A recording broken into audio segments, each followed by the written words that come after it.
The Honourable Parliamentary Secretary to the Minister of Justice. Thank you very much, Mr. Speaker. It's an honour to rise today to speak on a historic piece of legislation, Bill C-92, an act respecting First Nations, Inuit and Métis children, youth and families. It's also an honour to welcome over 30 students from the grade 12 politics class of Mr. Dingwall at Humberside Collegiate in my riding. They're here to study xenophobia and refugees, Mr. Speaker, but the concerns and the aims of that study have a link to this legislation, and that link is this. Their study and this legislation both identify key areas of inclusion, of promoting diversity, and in remedying historical injustices. So let's talk about Bill C-92. Bill C-92 seeks to do two very important things. First, it will affirm the jurisdiction of Indigenous peoples in relation to child and family services. Second, it sets out several principles, including the best interests of the child, cultural continuity, substantive equality, applicable on a national level to the provision of child and family services in relationship to Indigenous children. Mr. Speaker, let's start with my past role as Parliamentary Secretary to the Minister of Canadian Heritage in 2017. At that point, I had the privilege of engaging with First Nations, Inuit and Métis leaders and elders, and subsequently assisting in the co-development of a different bill, Bill C-91, which aims to promote and preserve Indigenous languages in Canada. I'm very pleased to see that this bill, a companion bill, Bill C-92, seeks to enshrine the importance of culture and language when it comes to determining what is in the best interests of the child. When Indigenous children are navigating our child and family services system, their culture and language must be taken into account and must be protected. Indigenous leaders across this country have called on successive governments to make changes to address the overrepresentation of First Nations, Inuit and Métis children in the child and family services system. They've been doing that important advocacy work on this file for over a decade and have highlighted the important voices of Indigenous children from across the country to shed light on the shortcomings of our current child and family services systems. It is undeniable, Mr. Speaker, that the levels of Indigenous children in care have reached the point of what has been described as a humanitarian crisis. Indigenous children make up 7.7% of the Canadian population, but they account of those under 15, but they account for 52.2% of children in foster care and private homes. That is a staggering statistic, Mr. Speaker. 7.7% of the population, yet 52.2% of children in foster care. We know, incredibly, that there are more children currently who are Indigenous who have been removed from their homes and placed into the child welfare system right now in 2019 than there were at the height of the residential school system, which is such a shameful legacy on Canadian history. We also know that often Indigenous children are separated from their families and communities, which deprives them of their language, their culture, and their connection to their people. That is absolutely and categorically unacceptable. And it is vital that we address the root causes that have led to this humanitarian crisis, including things such as poverty, intergenerational trauma, and culturally biased child welfare policies and practices. That's what C-92 will address. Our current child and family welfare system is failing Indigenous peoples and has been for some time. And it is for this reason that our government is taking steps today with C-92 to redress the situation. Our goal as a government has always been to support legislation that respects the principle of self-determination of Indigenous peoples and legislation that advances what we would call meaningful reconciliation. These two objectives were the basis for our actions taken while crafting this legislation. Recognizing the urgency of addressing these issues, the Minister of Indigenous Services at the time hosted an emergency meeting on Indigenous child and family services in January of 2018.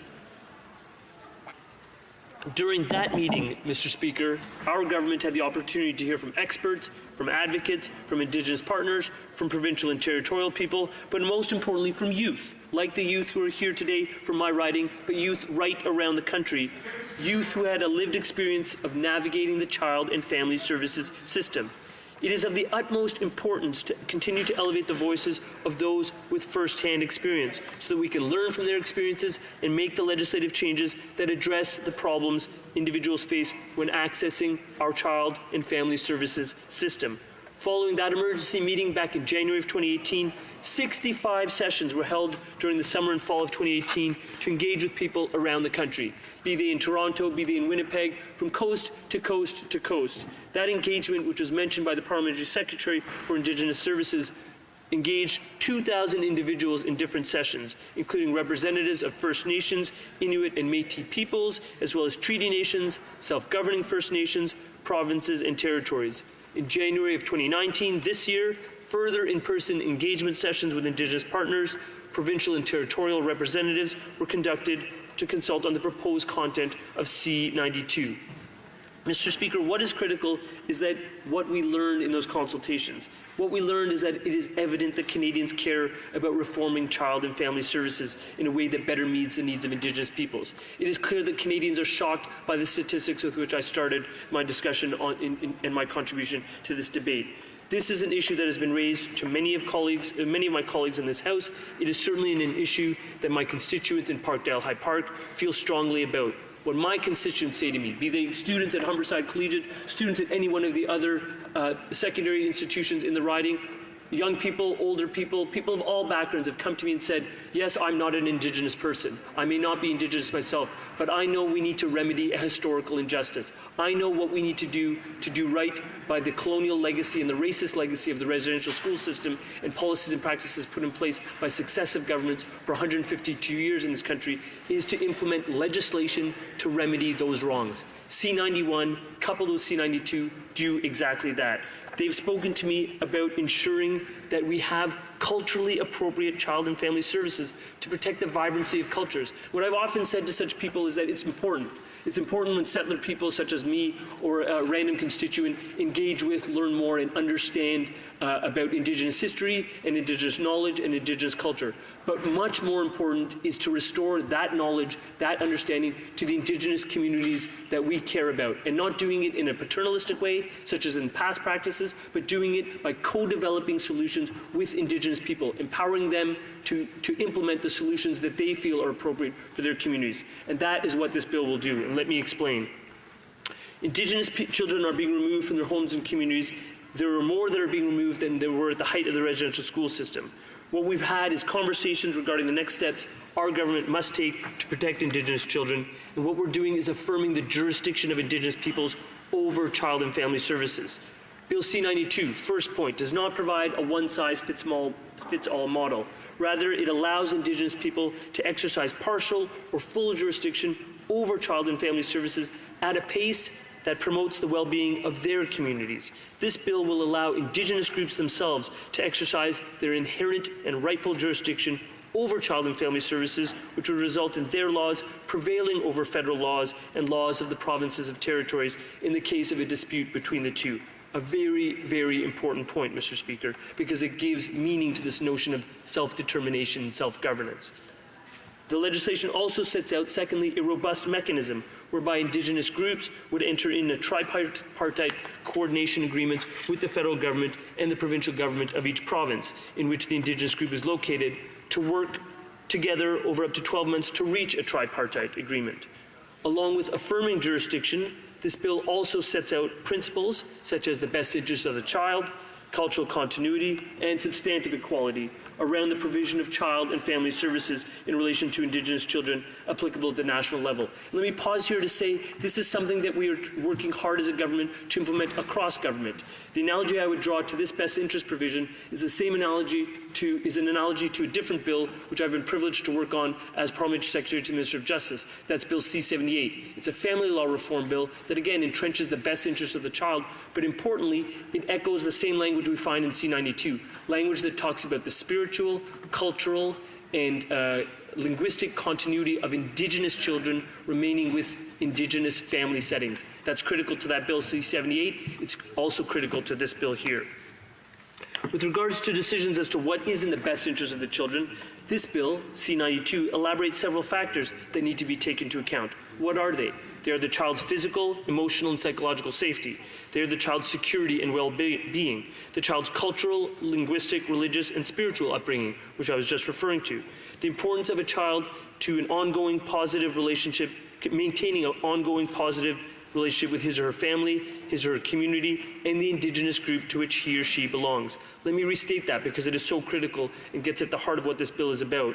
The best interest of the child, when you're taking a child into a child welfare situation, removing them from their original home in a foster care type of setting, what you need to think about is what is in that child's best interest, and how you evaluate that is by thinking about the continuity of the child having an ongoing positive relationship with his family, his or her community, his or her Indigenous group.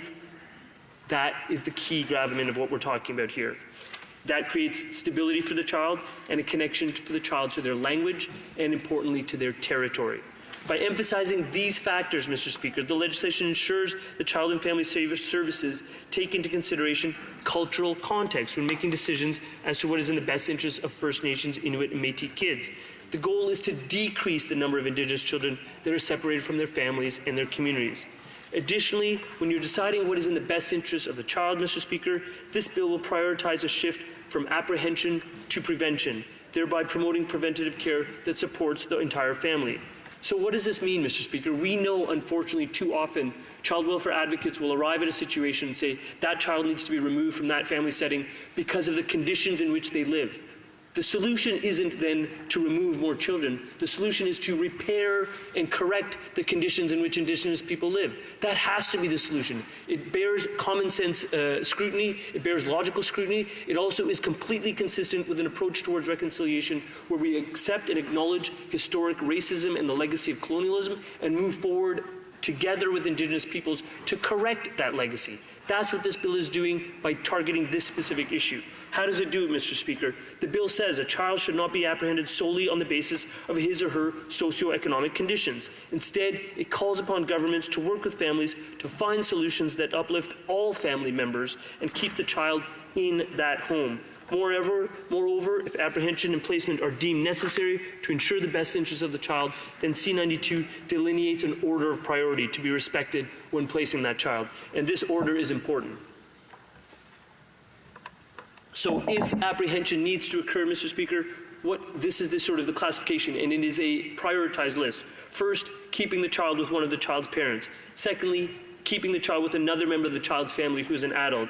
Thirdly, keeping the child with an adult who belongs to the same Indigenous group, community, or people. Fourthly, keeping the child with an adult who belongs to an Indigenous group, community, or people other than one to which the child belongs.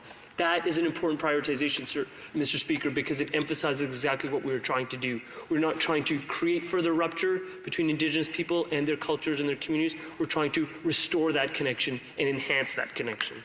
This order of priority emphasizes family members first and subsequently adults belonging to the same Indigenous group, community, or people. By formalizing in law the need to keep Indigenous children with Indigenous communities, C-92 takes a huge step forward in protecting cultural continuity by taking into account the things that I've been mentioning: language, culture, connection with family when determining what is in the best interest of the child. To give it a mundane example, Mr. Speaker, what you would have is a situation, if you have a child who speaks Cree, lives on a reserve in rural Manitoba, you don't remove that child if a removal is required all the way to Winnipeg. What you do is you make every effort to not remove the child, and if a removal needs to occur, you keep them on their same territory, with their same community, with people that will continue to speak Cree to that child so that they can maintain that connection to their people. It's that straightforward, Mr. Speaker. The importance of cultural continuity is further enshrined in this legislation by establishing an ongoing obligation to reassess the possibility for an Indigenous foster child to reside with one of the child's parents or an adult member of his or her family. That's the kind of legislation that people in Canada, including in my riding, including the very patient people who've been sitting here from Humberside Collegiate, want, because what they've said to me over and over again, what I've heard in my riding and right around the country when I was working in my capacity as Parliamentary Secretary to the Minister of Heritage, is that Indigenous reconciliation is a responsibility for all of us. It is not simply a responsibility for Indigenous communities or the government vis-a-vis Indigenous communities. It is a collective responsibility for the 36 million people that inhabit this country to move on that path together. Mr. Speaker, C-92 is a milestone piece of legislation that will have significant impacts on the lives of Indigenous youth, their families, and their communities. It is an important step in advancing meaningful reconciliation and in implementing the vital recommendations made by the TRC Commission. I want to thank the Indigenous leaders across Canada who have advocated on these issues on this issue for years, as well as the current minister and the previous minister, the member from Markham-Stouffville, for their invaluable contributions without which this legislation would not have been possible. We're committed to working collaboratively with all levels of government, all relevant stakeholders, to continue to advance the well-being of Indigenous peoples. But as I said during the course of my remarks, not in a paternalistic way, not in a colonial way, but in a manner that empowers Indigenous peoples and allows them to make decisions for their communities, for themselves. C92 is an important first step in that direction, and I would urge every member of this House to support it strongly. Merci beaucoup.